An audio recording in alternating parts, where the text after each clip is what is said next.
Good morning. Morning మ్యాగజైన్కి స్వాగతం. ప్రముఖ దినపత్రికలో వస్తున్న వార్తలు వెనక జరుగుతున్న పరిణామాలు చూద్దాం.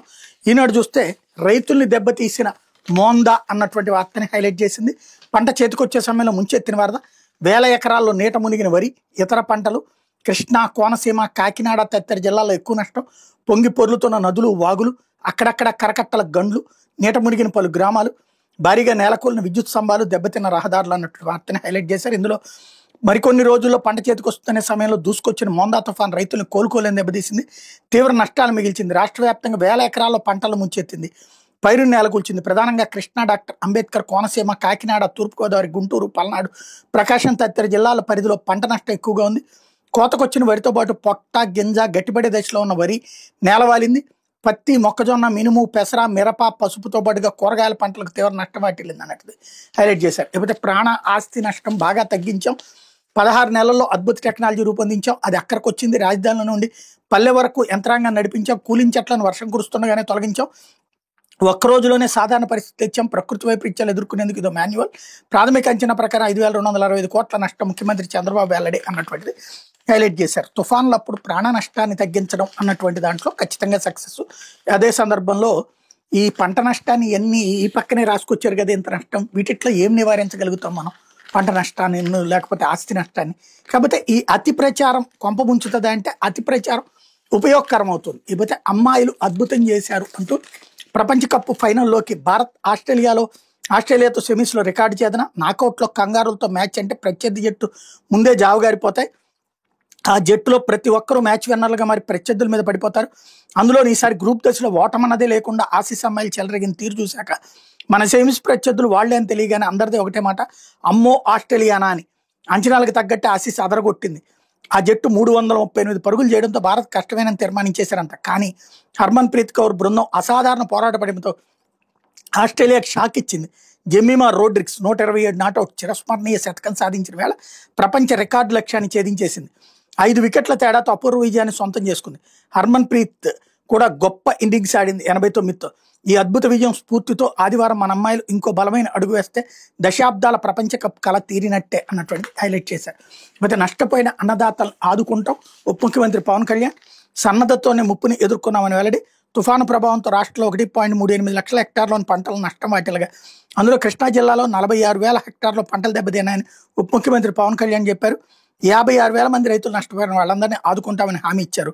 మోందా తుఫాను ప్రభావంతో కృష్ణా జిల్లా అవనగడ్డ నియోజకవర్గం దెబ్బతిన్న పంటలు గురువారం ఆయన పరిశీలించారన్నటువంటిది హైలైట్ చేశారు. లేకపోతే అమరావతి, గన్నవరంలో మెగా రైలు టెర్మినళ్లు, 8 ప్లాట్ఫామ్స్తో అమరావతి టెర్మినల్ నిర్మాణం, రైళ్ల నిర్వహణకు పిట్ లైన్స్ కూడా నిర్మించాల ప్రణాళిక. అక్కడ 300 ఎకరాలు కోరిన రైల్వే శాఖ. గన్నవరంలో 10 ప్లాట్ఫామ్లతో టెర్మినల్ అభివృద్ధి. అమరావతి, గన్నవరంలో మెగా టెర్మినల్ నిర్మించేందుకు రైల్వే శాఖ ప్రణాళిక సిద్ధం చేసింది. అమరావతి మీదుగా భవిష్యత్తులో పెద్ద ఎత్తున రైళ్ల రాకపోకలు సాగనుండటంతో వాటికి అనువుగా 8 ప్లాట్ఫామ్తో టెర్మినల్ నిర్మాణానికి సన్నాహాలు చేస్తున్నారు. ఇక్కడ రైళ్ల నిర్మాణ పనులు చేసేందుకు కూడా ఏర్పాట్లు చేయబోతున్నారు అన్నటువంటి వార్తని హైలైట్ చేశారు. అయితే చైనాకు ఊరట, సుంకాల తగ్గింపునకు ట్రంప్ అంగీకారం, జిన్పింగ్తో భేటీ తర్వాత నిర్ణయం. ఏప్రిల్లో చైనాకు అమెరికా అధ్యక్షుడు, ఆ తర్వాత అమెరికా చైనా అధినేతలు డొనాల్డ్ ట్రంప్, షీ జిన్పింగ్ల భేటీ సత్ఫలితాలు ఇచ్చింది. దక్షిణ కొరియాలోని బొసాన్లో గురువారం వారి మధ్య జరిగిన సమావేశంలో సుంకాలపై సయోధ్య కుదిరింది. దీంతో చైనాపై సుంకాలను తగ్గిస్తున్న ట్రంప్ ప్రకటించారు. ఎపెక్ సీఈఓ సదస్సు ముగించుకుని అమెరికాకి తిరిగి వెళ్తూ ఎయిర్ ఫోర్స్ విమానంలో ఆయన మీడియాతో మాట్లాడారు. జిన్పింగ్తో ట్రంప్ 1:40 పాటు సమావేశమయ్యారు. ఎపెక్ సదస్సు జరిగిన గ్యాంగ్జూకి 47 మైళ్ళ దూరంలోని బొసాన్లో ఈ భేటీ జరిగింది. అనంతరం దీన్ని G2 సమావేశంగా ట్రంప్ అభివర్ణించారు. జిన్పింగ్తో సమావేశం విజయవంతమైంది. 1 నుంచి 10 రేటింగ్ ప్రకారం చూస్తే 10 అంటే అద్భుతం అని చెప్తారు, మా సమావేశం 12 అని చెప్పొచ్చు, అంటే అత్యద్భుతం అని అనుకుంటున్నా. చైనాపై సుంకాలను తగ్గిస్తా, అలాగే అరుదైన ఖనిజాల ఎగుమతులను చైనా కొనసాగించేందుకు అంగీకరించింది. అమెరికన్ సోయాబీన్లను కొనడానికి సంసిద్ధత వ్యక్తం చేసినట్టు ట్రంప్ వెల్లడించారు. వచ్చే ఏడాది ఏప్రిల్లో తాను చైనా పర్యటనకు వెళ్తానని ట్రంప్ తెలిపారు. ఆ తర్వాత జిన్పింగ్ అమెరికాలో పర్యటిస్తారని వెల్లడించారు. ఫెంటానిల్లో ఉపయోగించే రసాయనాలను అమెరికాకి ఎగుమతి చేస్తున్నందుకు ప్రతిగా విధించిన 20% సుంకాల్లో 10% తగ్గిస్తానని ట్రంప్ తెలిపారు. దీంతో చైనాపై సుంకాలు 57% నుంచి 47% తగ్గిస్తున్నట్టు ప్రకటించారన్నటువంటిది హైలైట్ చేశారు. ఇకపోతే సాక్షి వచ్చేటప్పటికి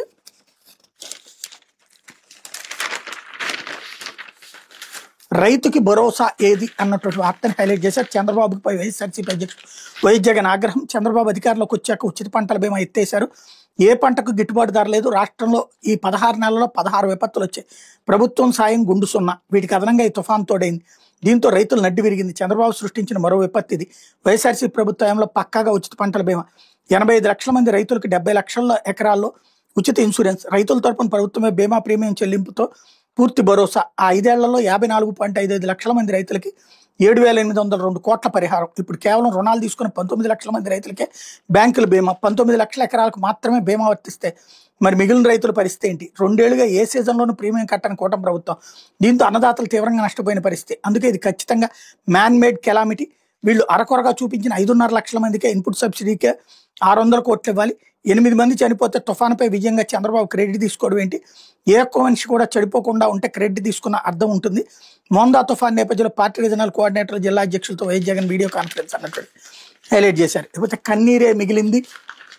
ముంపునకు గురైన పంట పొలాలు, నీరు దిగే మార్గం లేక రైతుల గగ్గోలు, గోదావరి డెల్టాలో ఎగదన్నుతున్న డ్రైన్లు, కళ్ళెదుటే కుళ్ళిపోతున్న వరి కంకులు, పత్తికాయలు, పొంగి పొర్లుతున్న ఏలేరు, శుద్ధగడ్డ జలాశయాలు, పిఠాపురం బ్రాంచ్ కెనాల్ కింద ముంపు బారిన పొలాలు, ఆదుకునే ఆపన్న హస్తం కోసం అన్నదాత ఎదురుచూపులు, మొక్కుబడి తంతుగా పంట నష్టం అంచనాలంటూ 8 ఎకరాల పొలంలో కేఎన్ఎం రకం వరి పంట సాగు చేసాం. 4 లక్షల వరకు పెట్టుబడులు పెట్టి నానా చాకరీ చేస్తే పంట చేతికి వచ్చే సమయంలో వర్షాలు కురవడం వల్ల మొత్తం నష్టపోయినట్టు అధికారులకు తెలిపినా ఎప్పటికీ పట్టించుకున్న నాదుడే లేడు. ఏ అధికారి రాలేదు.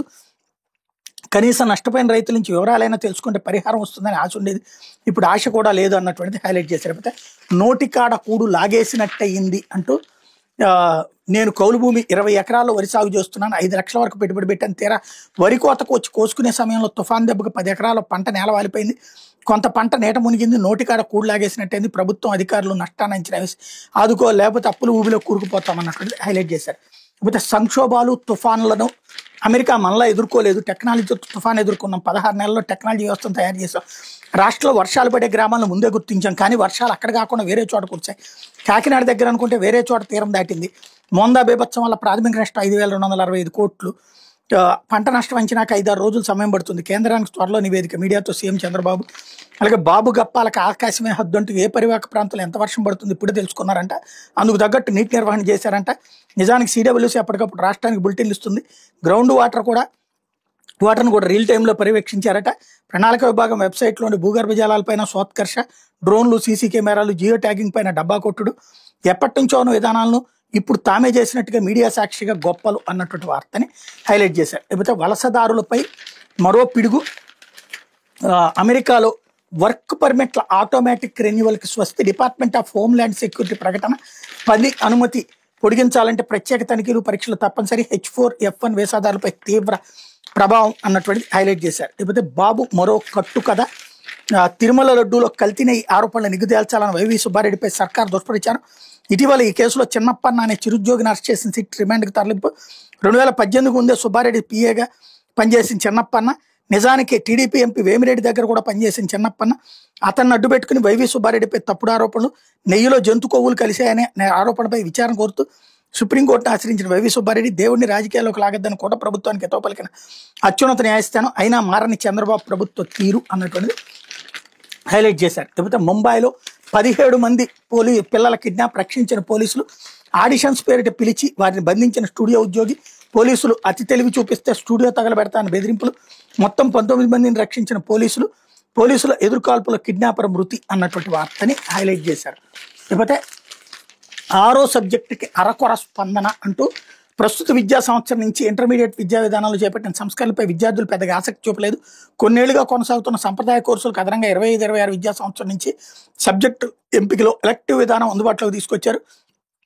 అలాగే 2వ భాష స్థానంలో నచ్చిన సబ్జెక్టును తీసుకునే అవకాశాన్ని అమలు చేశారు.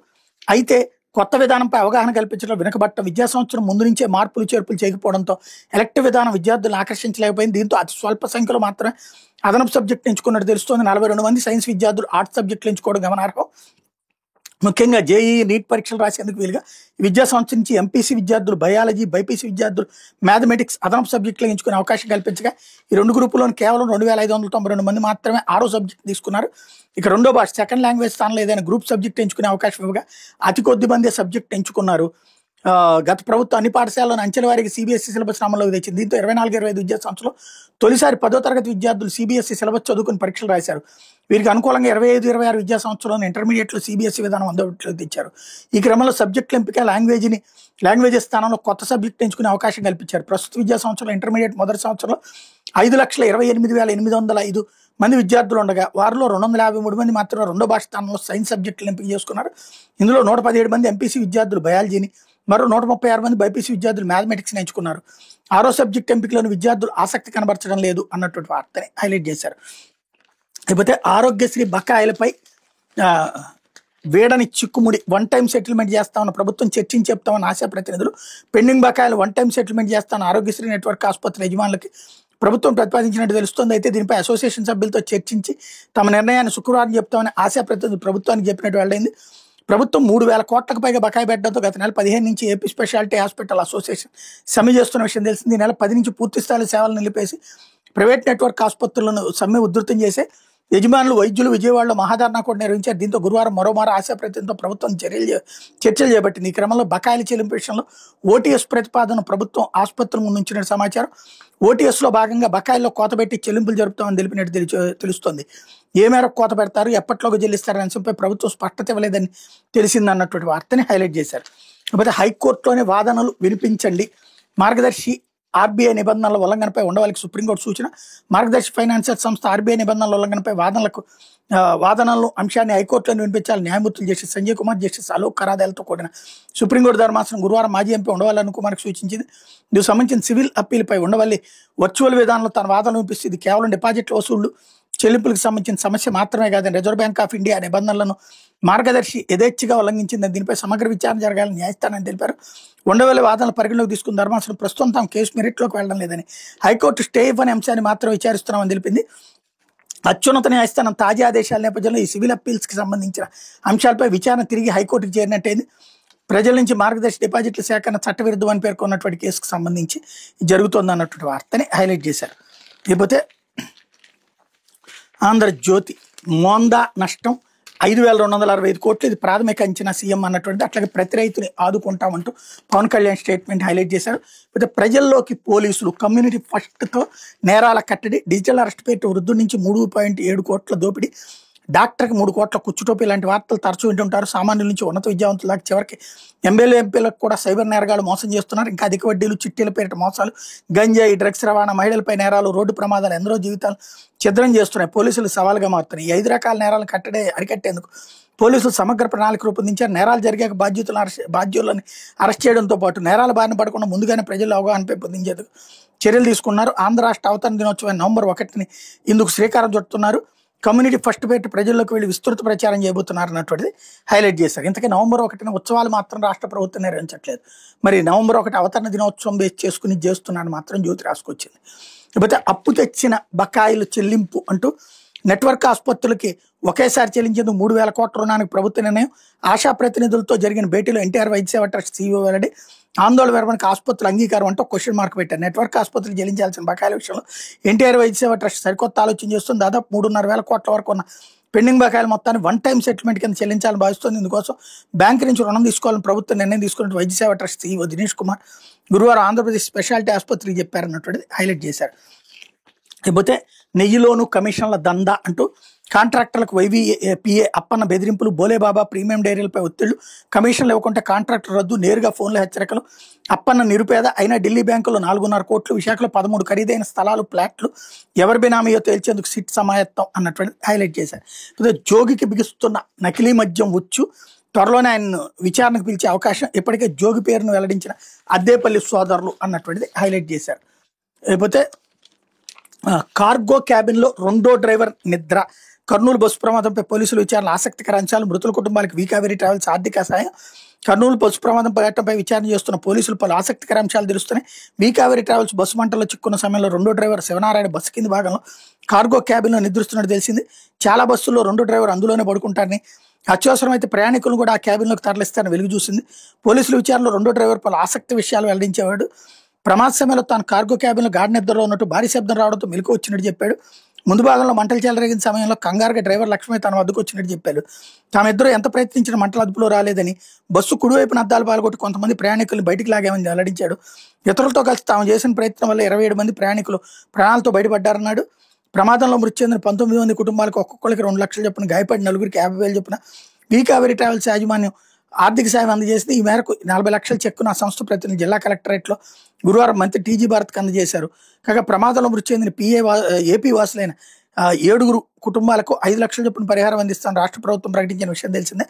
ప్రమాదంలో మరణించిన వారి కుటుంబీకులు గాయపడిన నలుగురికి బ్యాంక్ ఖాతాలు తీసుకుని ప్రభుత్వానికి ప్రతిపాదన పంపించామని, 1-2 రోజులు వారి ఖాతాలో ఆర్థిక సాయం జమ అవుతుందని జిల్లా కలెక్టర్ ఏసీ ఆంధ్రజ్యోతికి వివరించారన్నట్టు వార్తని హైలైట్ చేశారు. ఇది దినపత్రికలో వచ్చిన వార్తలు వెనకాల జరుగుతున్న పరిణామాలు.